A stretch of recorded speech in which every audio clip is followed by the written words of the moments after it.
Hi viewers, నమస్తే. నిమిషా ప్రియకి ఉరి శిక్ష రద్దయిందని social మీడియాలో ఇంకా న్యూస్ ఛానల్స్లలో ఈ వార్త అనేది ఒకటి వైరల్ అవుతుంది. అయితే కాసేపటి క్రితమే ఇదంతా అబద్ధమని ఒక న్యూస్ అనేది బయటకొచ్చింది. అసలు ఈ 2 న్యూస్‌లలో ఎంతవరకు నిజం, ఎంతవరకు అబద్ధం అనేది మాత్రం ఇంకా స్పష్టంగానైతే తెలియలేదు కానీ, అయితే ఉరి శిక్ష రద్దయినా కూడా జైలు శిక్ష అనుభవించే అవకాశాలు ఎక్కువగా ఉండే అవకాశం ఉంది అని కొన్ని రిపోర్ట్స్ చెప్తున్నాయి. ఆ రిపోర్ట్‌లలో ఏముంది అంటే, ఇంతకుముందు కూడా ఇలాంటిది జరిగినప్పుడు బ్లడ్ మనీ అనేది ఇచ్చినా కూడా కొన్ని సంవత్సరాలు జైలు శిక్ష పడుతుంది అనేది కొన్ని కేసులలో బయటకొచ్చింది. అయితే ఇప్పుడు మనం ఇంతకుముందు జరిగిన ఒక కేసు గురించి మాట్లాడుకుందాం. అదేంటంటే, కేరళకి చెందిన అబ్దుల్ రహీం అనే అతనికి కూడా సౌదీలో ఉరి శిక్ష పడింది. మళ్ళీ ఆ ఉరి శిక్ష అనేది రద్దయింది. ఉరి శిక్ష రద్దయినా కూడా అతనికి 20 సంవత్సరాలు జైలు శిక్ష పడింది. అసలు ఈ స్టోరీ ఏంటో తెలుసుకుందాం. ఈ అబ్దుల్ రహీం అనే అతనిది కేరళ రాష్ట్రం కోజికోడ్ జిల్లా ఫరూక్ కొడంపూర్ అనే గ్రామం. అయితే ఈ అబ్దుల్ రహీం 2006లో సౌదీ అరేబియాకు డ్రైవర్గా వెళ్ళాడు. ఒక అతని దగ్గర డ్రైవర్గా ఇంకా పని మనిషిగా పనిచేశాడు. వాళ్ళు అన్నిటికీ ఉపయోగించుకుంటారు.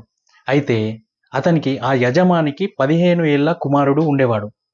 ఇంటి పనితో సహా 15 ఏళ్ల బాబుకి కూడా సంరక్షకుడిగా పనిచేసేవాడు. ఎవరు? ఈ అబ్దుల్ రహీం. అయితే ఆ బాబుకి ఒక ప్రాబ్లం ఉంది. ఆ ప్రాబ్లం ఏంటంటే, ఆ బాబు పక్షవాతంతో బాధపడుతుండేవాడు. అయితే శ్వాస కోసం, ఆహారం కోసం మెడకు జోడించి వైద్య పరికరంపై ఆధారపడి ఉండేవాడు. ఆ వైద్య పరికరం ఉంటేనే అతను బ్రతుకుతాడు. అయితే ఒకరోజు ఏం జరిగిందంటే, అది 2006 డిసెంబర్ 24. ఆ రోజు రహీం బాబుని కారులో తీసుకెళ్తున్నప్పుడు ఆ బాబు కోపంతో ఈ అబ్దుల్ రహీంపై దాడి చేశాడు. రహీం ఏం చేశాడంటే, కోపంతో ఉన్న ఆ బాబుని శాంతపరచడానికి ప్రయత్నించినప్పుడు అనుకోకుండా వైద్య పరికరాన్ని తాకడంతో అది విడిపోయింది. ఈ వైద్య పరికరం విడిపోవడంతో ఆ బాలుడు స్పృహ కోల్పోయి మరణించాడు. అయితే తన యజమాని ఇతనిపై కేసు పెట్టాడు. కేసు పెట్టడంతో అయితే అక్కడ సౌదీ చట్టం ఏం చెప్పిందంటే, దీనిని అనుకోకుండా జరిగింది అని కేసు నమోదు చేయలేదు. ఏం చేసిందో తెలుసా? సౌదీ చట్టం ప్రకారం ఈ ఘటనను హత్యగా పరిగణించింది. 2018లో రియాద్‌లోని ఒక కోర్టు అబ్దుల్ రహీంకు మరణశిక్ష విధించింది. ఈ తీర్పును 2022లో సౌదీ అరేబియా అక్కడ సుప్రీం కోర్టు కన్ఫర్మ్ చేసేసింది. అయితే ఇతనికి ఖచ్చితంగా ఉరిశిక్ష విధించడమే కరెక్ట్ అని తేల్చి చెప్పేసింది.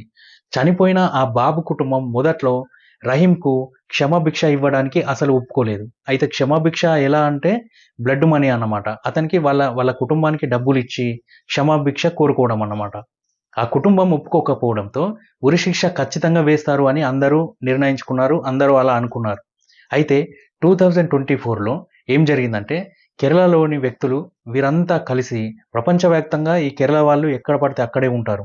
కేరళకు సంబంధించిన మలయాళీ వ్యక్తులు అందరూ కలిసి సేవ్ అబ్దుల్ రహీం అనే మొబైల్ యాప్‌ను ఒకటి సృష్టించారు. దాని ద్వారా క్రౌడ్ ఫండింగ్ చేశారు. దాని ద్వారా టోటల్‌గా 34 కోట్ల రూపాయలు సేకరించారు. ఈ 34 కోట్ల రూపాయలని ఆ చనిపోయిన బాబు కుటుంబానికి ఇచ్చారు. ఆ 34 కోట్ల రూపాయలు ఇచ్చిన తర్వాత 2024 జూలైలో ఆ బాబు కుటుంబం రహీంకు క్షమించడానికి అంగీకరించింది. దీంతో రియాద్ క్రిమినల్ కోర్టు అతనికి మరణశిక్ష అనేది రద్దు చేసింది. అయితే దాని తర్వాత ఏం జరిగిందంటే, ఇక్కడే ఒక ట్విస్ట్ జరిగింది. మరణశిక్ష రద్దు చేశారు కానీ సౌదీ చట్టం ప్రకారం ఈ నేరం సమాజానికి వ్యతిరేకంగా జరిగిన నేరంగా పరిగణించారు. కాబట్టి రహీంపై పబ్లిక్ రైట్స్ యాక్ట్ కింద కేసు అనేది నడిచింది.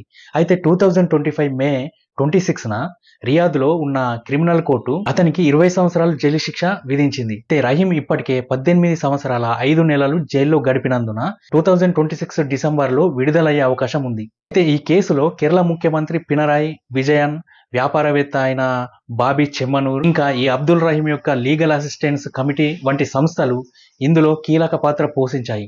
సోషల్ మీడియా ద్వారా కూడా ఈ కేసు వైరల్ కావడంతో ప్రపంచవ్యాప్తంగా ఉన్న కేరళ వాసులు రహీం విడుదల చేయడం కోసం భారీగా నిధులు సేకరించారు. అయితే ప్రస్తుతానికి ఇప్పుడు నిమిషా ప్రియకి డబ్బులు చెల్లించడానికి రెడీగా ఉన్నారు. కానీ ఇప్పుడు ఎవరైతే ఆ చనిపోయిన తలాల్ అనే వ్యక్తి అతని సోదరుడు ఎవరైతే ఉన్నారో అతని సోదరుడు ఒక ఇంటర్వ్యూలో ఏం చెప్పాడంటే, బ్లడ్ మనీకి మేము అంగీకరించము, మాకు న్యాయం కావాలి, మా సోదరుడు ఎలాంటి తప్పు చేయలేదు, నిమిషా ప్రియనే తప్పు చేసింది, తప్పు చేసిన వారికి ఖచ్చితంగా శిక్ష పడాలి, మాకు బ్లడ్ మనీ అవసరం లేదు, ఏం అవసరం లేదు అని ఆ చనిపోయిన వ్యక్తి సోదరుడు తేల్చి చెప్పేశాడు. ఇప్పటికి కూడా నిమిష ప్రియను బ్రతికించడానికి ప్రతి ఒక్కరు కూడా కృషి చేస్తున్నారు.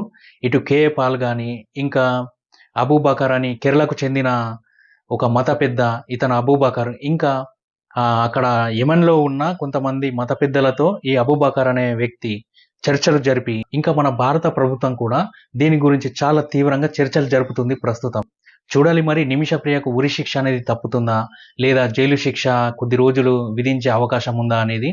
సో ఫ్రెండ్స్, దీనిపై మీ అభిప్రాయం ఏంటో కామెంట్‌లో చెప్పండి.